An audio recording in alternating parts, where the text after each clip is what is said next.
What on earth do hormone levels and cellular hydration have to do with one another? Stay tuned to this video to find out.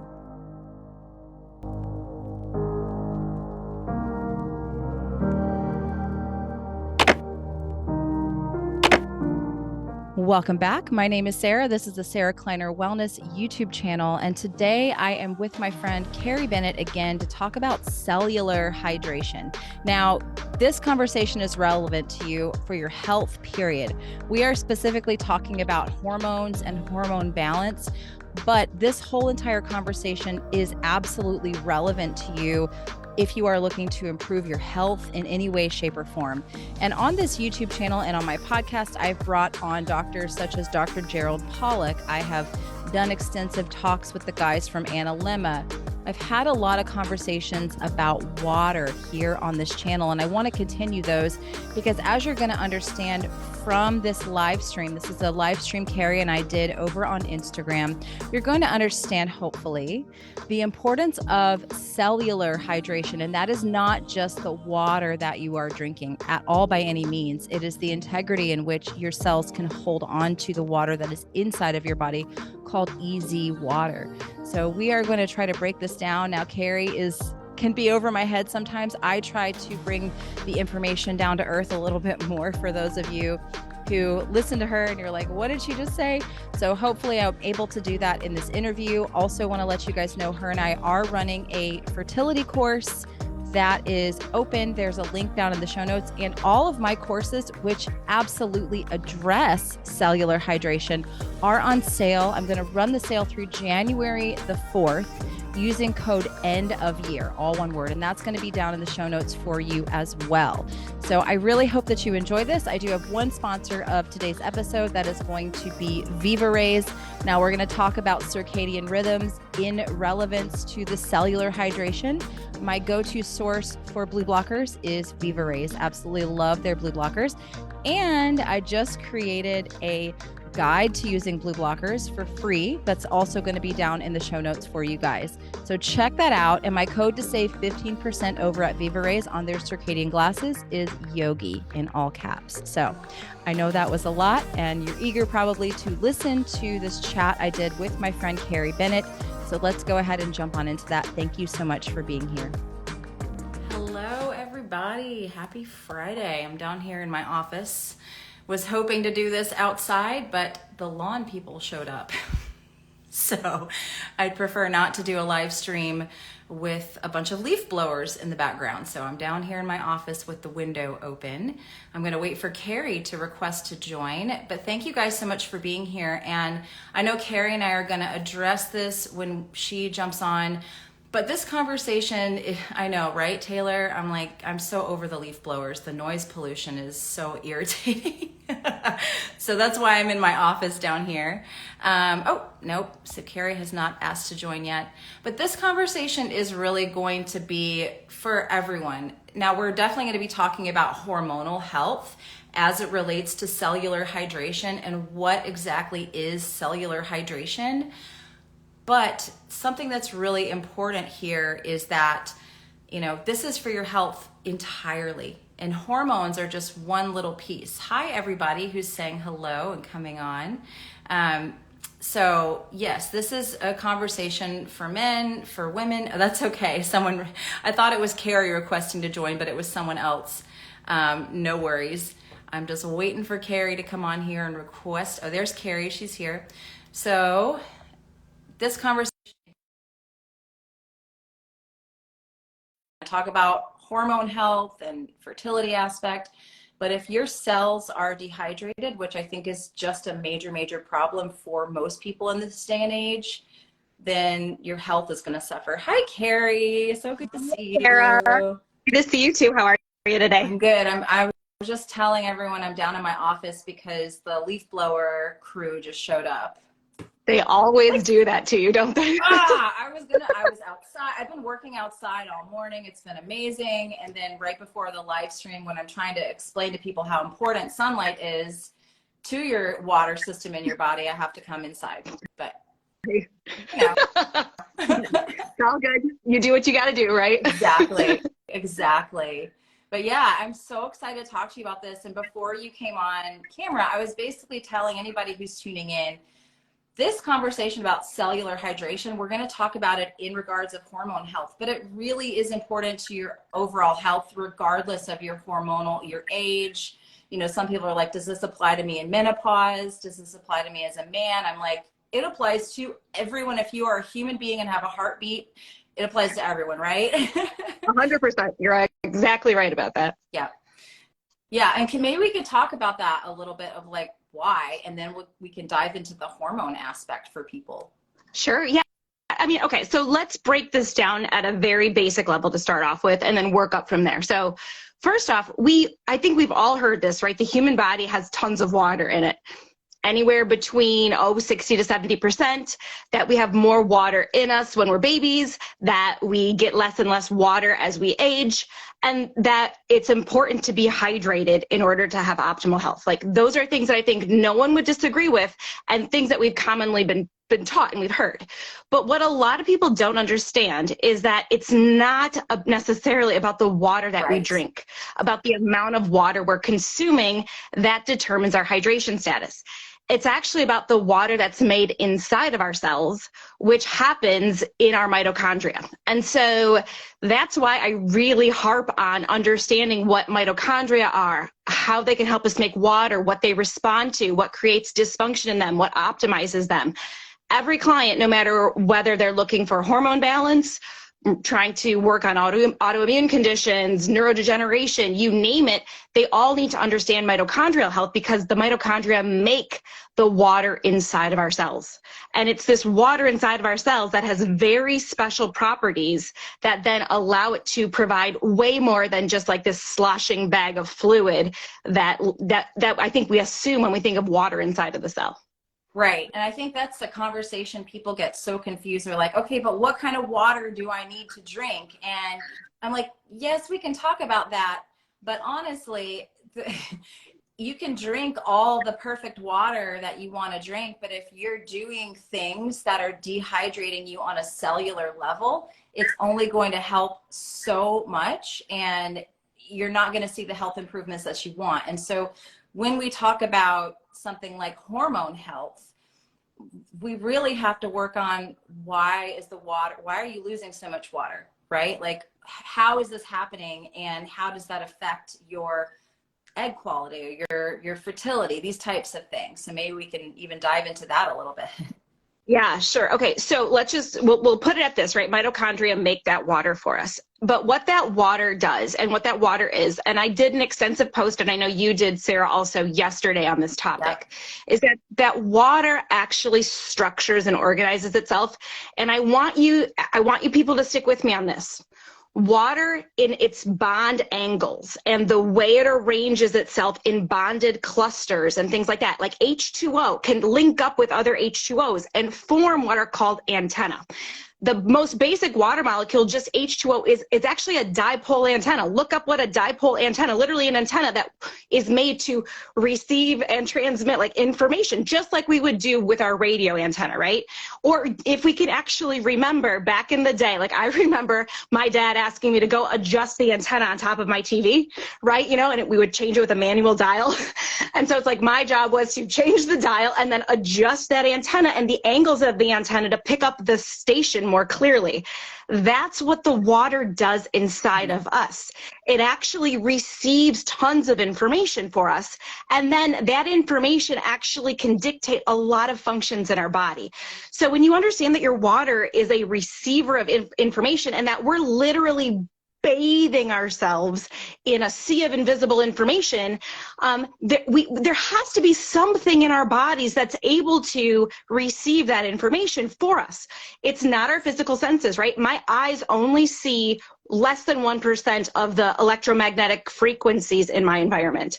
I can't touch it, right? It's here. It literally penetrates through me, but it's a carrier of information. It can be called the quantum field, the ether, 0-point energy. There's so many things it's been called historically and kind of been dismissed, right? But it actually is this carrier of information from my environment. And if my body is looking to be the healthiest body, if it's looking to say, hey, here we go, we have a bunch of we have a bunch of information about my environment. Does Carrie is she in a good spot right now to make a baby? It's picking up all this information, and it's the water in my body that's picking up this information.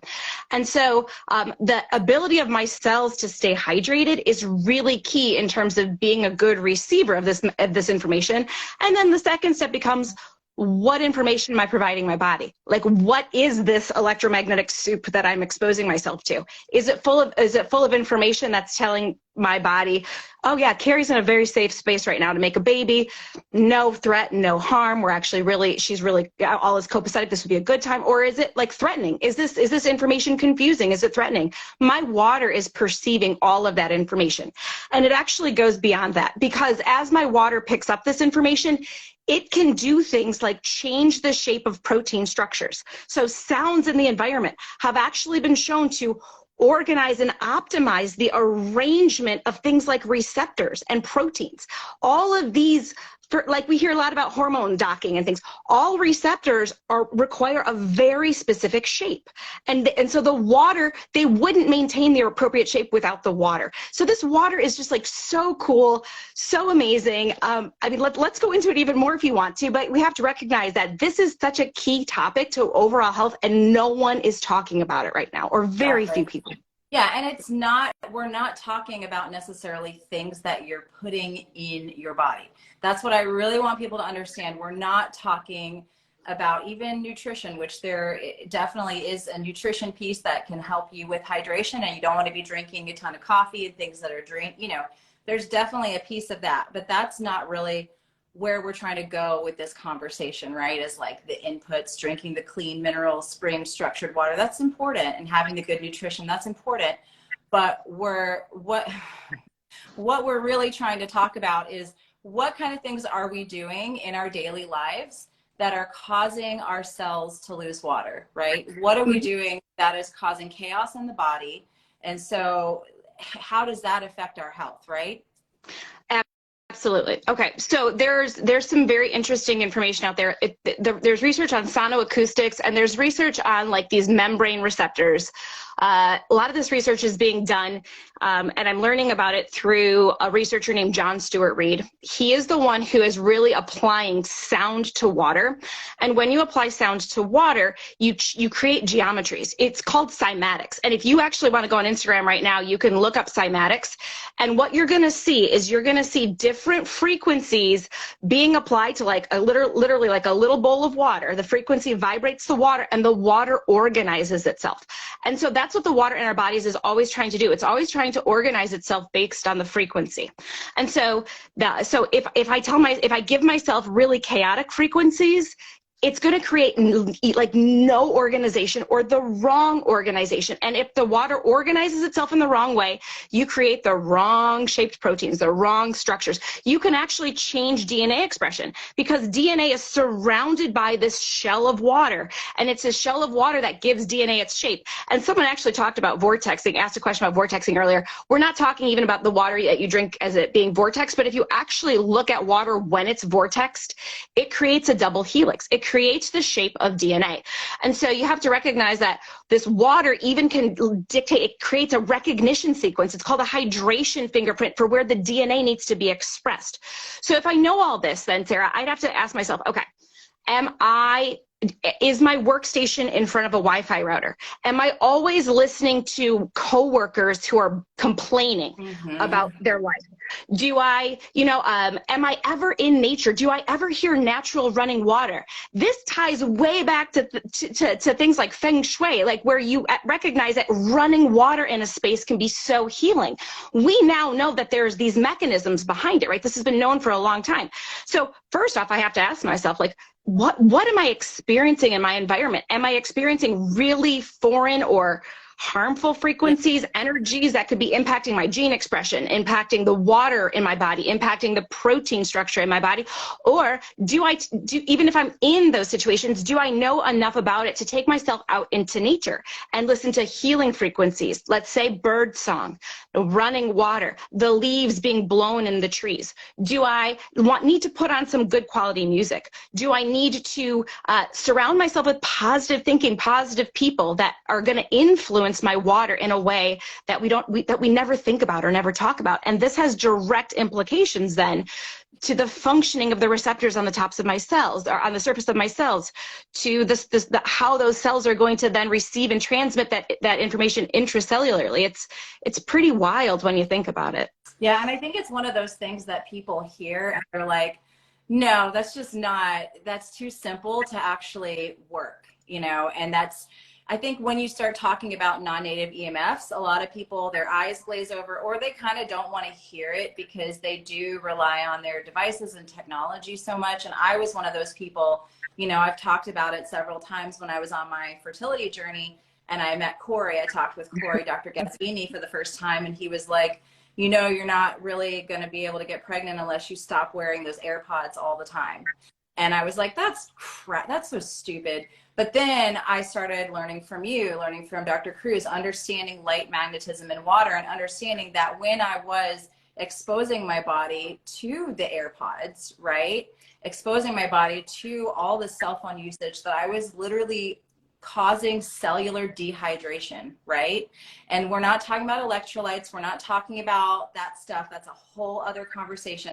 We're literally talking about the integrity of the water in your cells and the ability for your body to maintain water, because you can pour in electrolytes and minerals and different special waters, and I've got all that stuff and I use it. I'm not gonna lie, I love that stuff. I'm nerdy about it, thanks to you.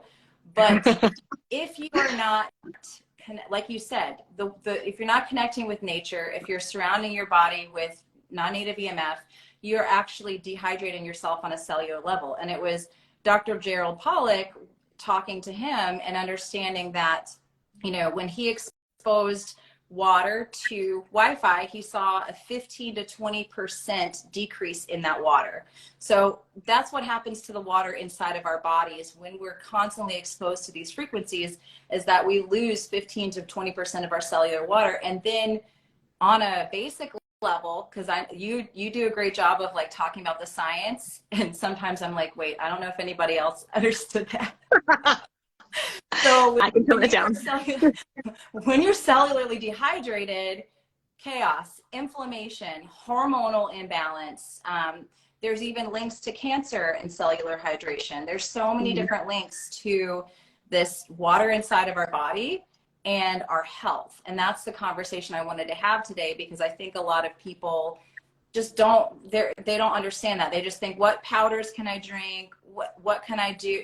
What can I add to my body, when that's not what it's about. It's about going outside, being grounded, listening to running water. And that's honestly one of the things that I did in my fertility journey after I had failed multiple times to get pregnant and stay pregnant, was literally to leave my phone in the car or put it on airplane mode, wear some grounding shoes, and go hiking in the woods for a couple hours, and do that literally as often as humanly possible, because that was rehydrating my body and allowing me to have that true cellular hydration.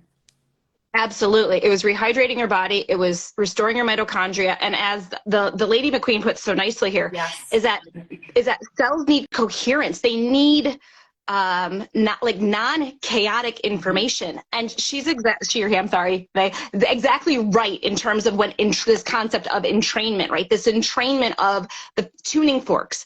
My cells have receptors, have proteins that are vibrating. And if they vibrate incorrectly, they're not going to receive or transmit a message. But we all know what happens if I had two tuning forks tuned to the same note and they're in separate parts of a room. If I strike one, the other one, if it's in the accurate shape, it's going to start vibrating and resonating and create this kind of wireless communication. And we have that going on in our bodies all the time. And so when we reestablish the hydration intracellularly, so when we do what Sarah was talking about, when we get back into nature, when we avoid the dehydrating things like Wi-Fi radiation, the Bluetooth devices, when we establish that cellular hydration and then provide the correct vibrational components, the correct resonance signaling, we tune everything back up. So Sarah, you and I have actually seen many times in clinical practice where people are so hell-bent on what their blood work says in terms of the amount of specific hormones in their blood work. And we always say that we actually see this resonance effect happen before the actual hormone levels in the blood even change. Sometimes it's not about the levels of the hormones. It's about, are you getting the message from that hormone because you have the right receptors in the right shape? Obviously there's circadian signaling that comes into play. So we want people to kind of think outside the box when it comes to all this. It's not just, oh, my blood work says X, Y, and Z, I'm deficient in this, or it's not necessarily the case. And you don't necessarily have to influence the exact number of the luteinizing hormone, right? In order to experience a beneficial effect. Sometimes it's literally just what we're talking about with the water and the resonance that really makes a difference. Yeah, and I used Harmony 783 shoes. Those are great for hiking. But that's the thing. Carrie and I are teaching a fertility course that's going to start in January. We taught one this year, actually. It's almost next year, but we taught one this last year. And we've had 3 successful pregnancies out of that last cohort. But this is the kind of thing that we teach that's outside of the box of what a lot of functional practitioners are teaching. When I was on my fertility journey, again, trying to get and stay pregnant and not having success, there's a lot of heartbreak that goes into that journey.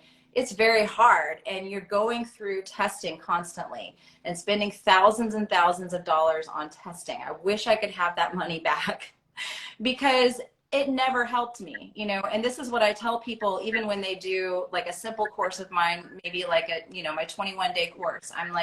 They're like, should I get lab testing done? Should I test my hormones? Should I test this? Do I need to do a Dutch? And I'm like, no, because when you start doing these things that actually allow your body to become hydrated on that cellular level, you're going to feel a lot better. One, your labs are going to change. And then again, what you see on your labs is not necessarily a true reflection of what's going on inside of your body at all times. Yeah, 100%. I think some people like labs as a motivating factor to make changes. It's like some people need to know their leptin is off in order to start applying things. But, state of Michigan, being a clinical nutritionist, state of Michigan has never allowed me to order labs. So I've had to really just hone in on what strategies I think make the biggest difference and ask people to see changes in their own body. That's another one that I think is key, because we do rely on labs and devices and apps to tell us the function of our bodies.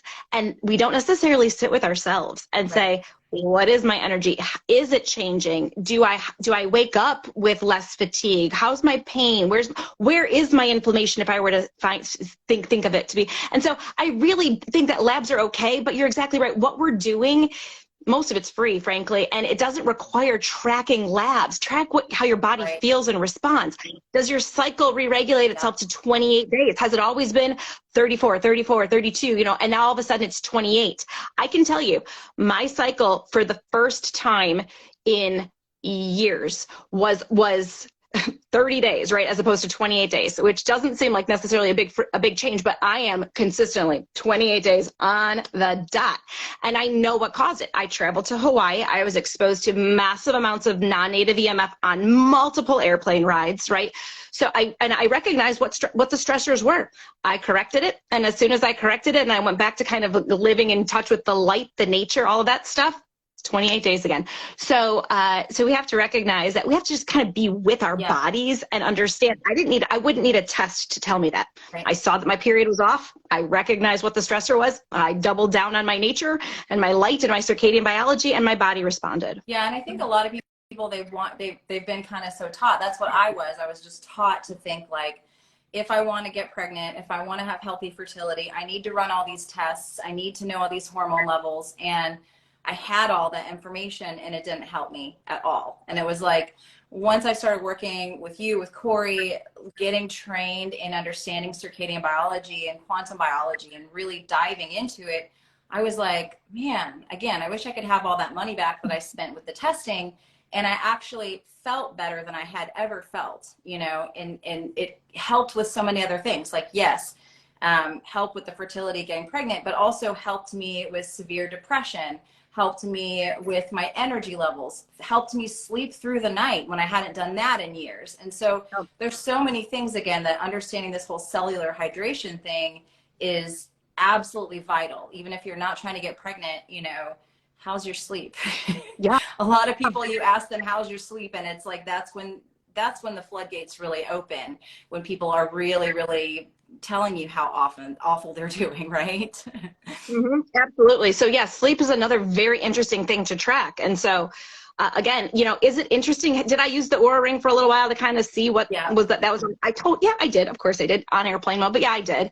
And it was interesting, but like you said, I think people know when their sleep is garbage, right? It's like, was my sleep garbage, or did I wake up feeling good? And so as you start to apply these strategies where you you're supporting the mitochondria to make water, and to support the mitochondria to make water and keep their water, you need light, right? You need the right light signaling. It all plays, right? And then the mitochondria, oh, by the way, yeah, they make water, but they also make pregnenolone. And so pregnenolone is very important in this whole hormonal balance as well. And so it's kind of cool how all of these strategies feed on each other and support each other.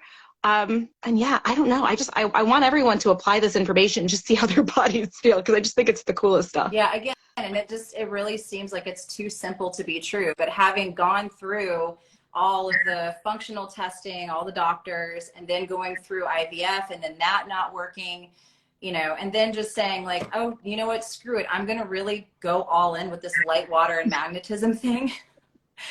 And this woo-woo shit. Yeah, I was just at that point. And I think a lot of people are at that point now. They're just like, I don't want to spend all this ridiculous money on testing, and all, you know, I'm just exhausted with all the information that there is out there. And this makes just so much more sense. We're talking about eating a local and seasonal diet, and we're talking about getting the water inside of your body, learning how to structure that appropriately and not to dehydrate yourself. And that's some of the things that we go over in our fertility course, is how to mitigate your environment, even if you have to work in an office, even if you live in a big city. You know, these things are super, super important, because we can't just run, you know, go outside, live in the woods with our shirts off. Like, I think a lot of people would love to do that. And some of the guys in our quantum space do that, right? We love you. But we love you, but it's not feasible, right?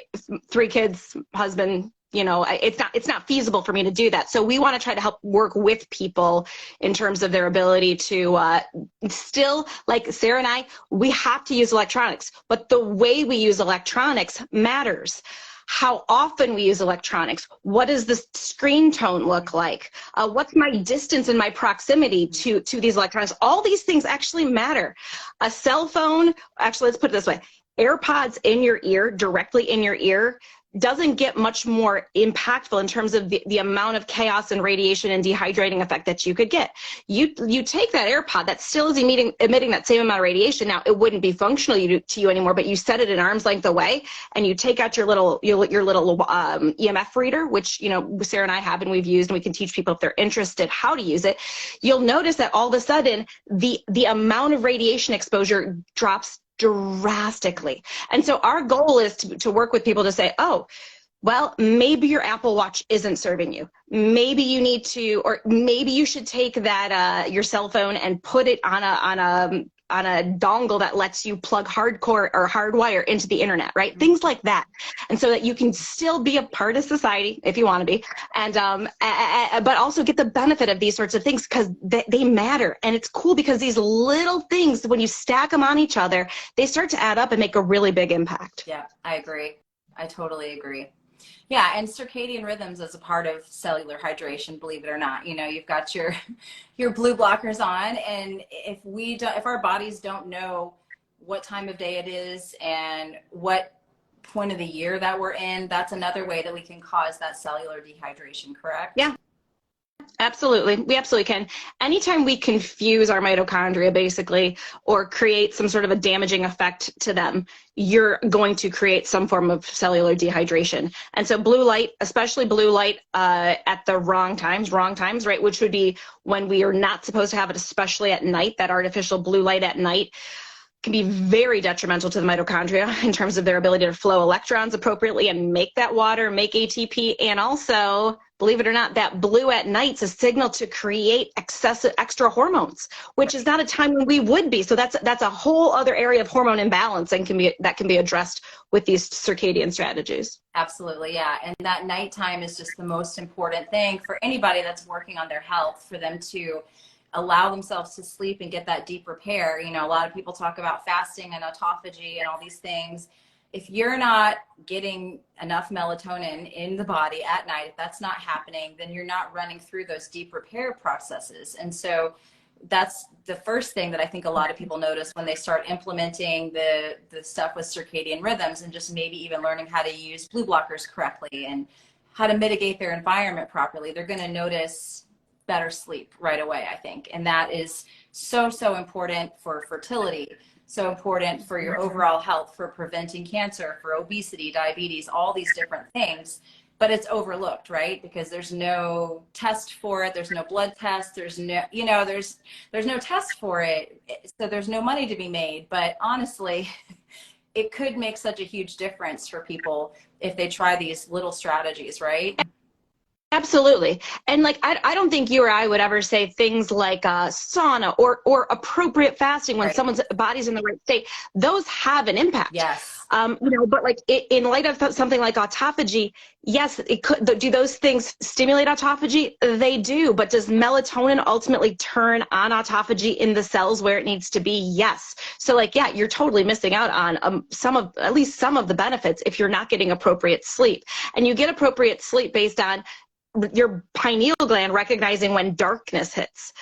So one of the first shifts that I have happened to people is they always tell me they start to get sleepy earlier. Yep. Not necessarily on the summer solstice, right? Middle of summer. But let's say someone who says typically, oh yeah, you know, bedtime for me is always 11:30, midnight. That will change fast if they pay attention to circadian rhythms and preventing the light, that artificial light, from entering their eyes. And we have to then honor that sleep, right? We have to honor that fatigue and start to recognize, oh, my body is asking to go to bed earlier. Well, why is your body asking to go to bed earlier? Because at around 10 p.m., give or take, is when your body starts to produce massive amounts of human growth hormone, which is a major repair hormone in your body. And the first half of sleep is our physical tissue repair. So if we're looking to repair damaged mitochondria, if we're looking to repair our eggs, right? If we're looking to create this physical repair, it only makes sense that we've timed it with the surge of a repair hormone in our bodies. So your body's going to ask you to go to bed at a certain time that's appropriate to sync up the melatonin release with the human growth hormone release. There's other hormones as well, like prolactin, that can get released to help facilitate and coordinate all of these repair processes in that first half of sleep. Absolutely. Absolutely. Well, I feel like we could keep talking about this. I do have to run. I have got a sitter upstairs, but definitely check out the course that Carrie and I are doing. And Carrie and I both have a ridiculous amount of free resources also. You know, I know you're constantly creating content over on your page. I've got a ton of free resources in my bio. I've got a free guide now to using blue blockers. That's in my bio. If you're like, how the heck do I even get started with blue blockers? I have a free guide. You can go on my bio for that. Perfect. And Carrie and I are running, again, this fertility course that's starting January 23rd. So if you want more information on that, we're going to help people with fertility issues. And this is also open to practitioners as well that want to help their clients in practice, right?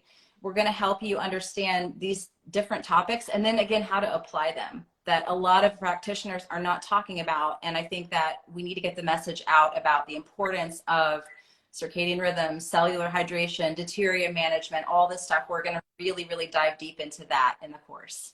Absolutely. For anyone who is interested in this, whether you just want to nerd out and learn this information, you're welcome as well. Because I think that this is going to help broadly across the board, no matter where you're at in your fertility journey or just where you're at in life. This is just really, really key information. I'm just going to highlight this comment because it just made me laugh out loud. Blue light and EMF limits, hiking in nature, screw that. I want a functional medicine doctor and 25,000 in labs with mediocre solutions. Sign me up. Who doesn't done that? I know. And sadly, the number of people who I've talked to who have done just that. And then, also not just labs and tests, but like then probably another grand a month on supplements as well. Like you add that into the mix, like, oh, please. And I'm not saying like those things don't necessarily have benefit, but you got to do this first. Like if we have a foundation, this is it right here. This is a foundation. People are like, what about thyroid? What about postmenopausal? Do this stuff first. Give it 60 to 90 days. And then if you want to go into the testing, then if you want to do that stuff, go for it. But I have seen, and I know you've seen as well, so many people that have been able to heal a lot of things just by doing these things. And then they don't end up needing to spend all that money, time, and emotion on the testing. So, absolutely. Yeah. Absolutely. Well, thank you guys for watching, and I'll post this on YouTube and podcast as well. But yeah, thanks everybody. And thank you, Carrie. Thanks everyone. Happy New Year. Happy New Year. Bye.